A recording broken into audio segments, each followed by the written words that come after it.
Okay. Okay, You're hello. on. Hi, I'm Carol Hall. I'm the Kenny A Project Director.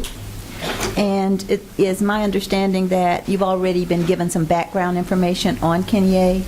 And what I'm going to concentrate on is how do we get out of Kenny A? Just to give you a little bit of information about that, what the consent decree says, how we're doing, take a look at how well we're doing, and then also to tell you about some exit strategies that we've planned. I will also include some of the barriers we've encountered.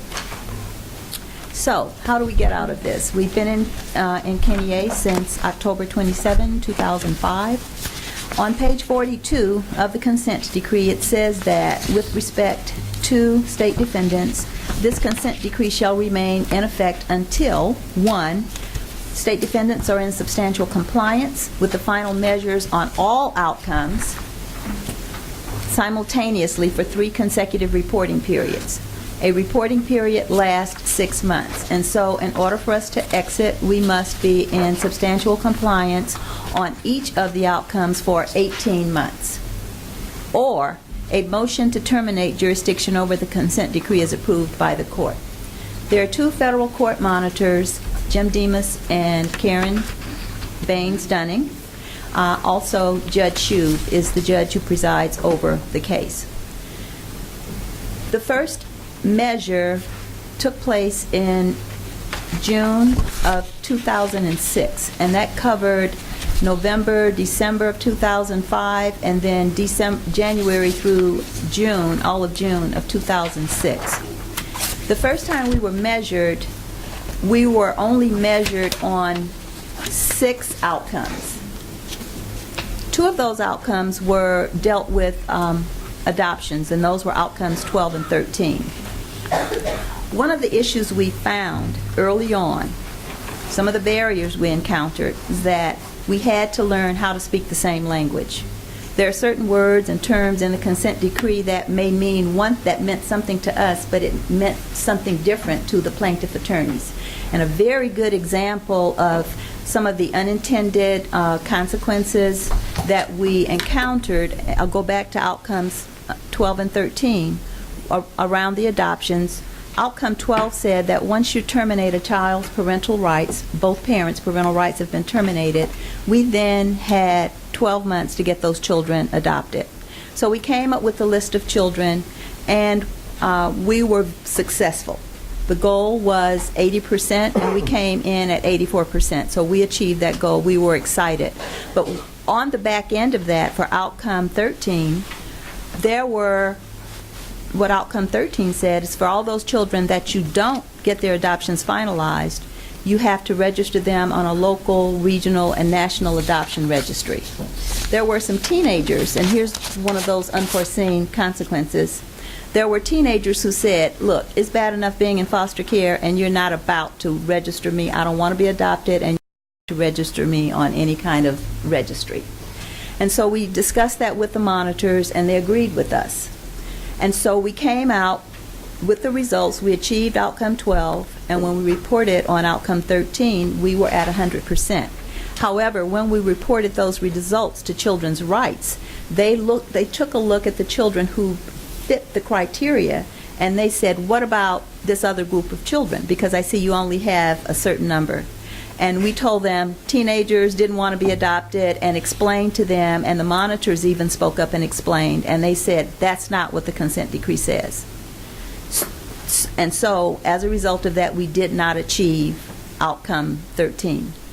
And so that taught us a lesson, because we then had to very carefully analyze practically every word that's written in the consent decree to make sure that we understood the language, and we're saying the same thing. There are a couple of other outcomes that had some design flaws. I want to mention 2 outcomes in particular, and those are outcomes 9 and 10. And they deal with permanency. Outcome 9 gave us a certain amount of time to get all children, find them permanent placement if they had been in care up to 24 months. Outcome 10 dealt with those children who had been in care over 24 months. Children coming into care, it's easier to get them to get them placed or returned, reunified pretty quickly. But those who have been in care over 24 months is more difficult, because those children are the ones that have some severe emotional and behavioral issues, and so it's more difficult to get them reunified or to find placements for them. We started out with over 2,000 children in those two outcomes, and I'm very pleased to tell you that we are down to 17. DeKalb has no children left in outcomes 9 or 10, and Fulton has 17 left. So that's a tremendous result. You hear a lot about how bad we're doing with this, but there's a lot of very good work that's going on. Can I ask you one question? Sure. When you started this process, going back to 2006, right? 2005, October 27, 2005. You've got the date, I'm sure. Yes. What was anticipated about how long it was going to take us to do this? We thought probably about 3 years. That's what I wondered. About 3 years. And again, this reminds me of when I hear about a Department of Education where they want to turn around a school and they had a 10-year turnaround period. And I'm thinking about all those kids during that 10 years. They never got past 7 with me because I just said, heck with it. Excuse me. I understand that you're making progress, okay? And, you know, it's, as they say, it's water over the dam. We can't do anything about it at this point. But I'm going to cut to the chase. When do we believe that this will be behind us at this point? I have no doubt that you're working very hard, so on and so forth, but I guess 2005 to 2014 at this point in time. Seems like a lifetime for you. I'm sure it does. So what's your prognosis of where we are in this thing and when we can get on with our lives and move forward? I mean that's the bottom line. I think for all of us, I think I'd probably speak that I don't doubt that you're, you know, whether it's number 12, number 13, doesn't matter to me. Okay. It's when do we think we can be out of this mess, for lack of a better word? Our commissioner, current commissioner, Commissioner Horton, he's asked the same question, and we have put a lot of controls in place to try to get us to that point. And right now, what we're looking at, our goal is to exit by December 2015. Because of where we currently stand. That's our goal, is to exit by 2015.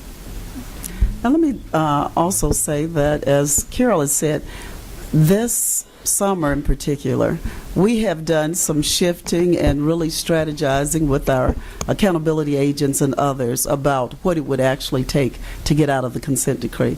And as you might imagine, it is a very time-consuming task. So we have been, we created a couple of positions, and actually we've just repurposed a couple of staff to make them Kenny A strategists, because Carol Hall is the project director that was responsible for ensuring that we were, you know, getting all of these things done. But what we needed was a couple of individuals to really sit down, look at each outcome, and develop a strategy for moving that outcome. Bear with me a minute, and okay? That's what we're doing. And I'm not trying to be rude. Bear with me, but it's like the healthcare situation we're going through right now in this country. Forget your politics. There comes a day that it's got to be resolved. Yes. Now, if we're talking December of 2015, there comes a point where people are accountable, okay?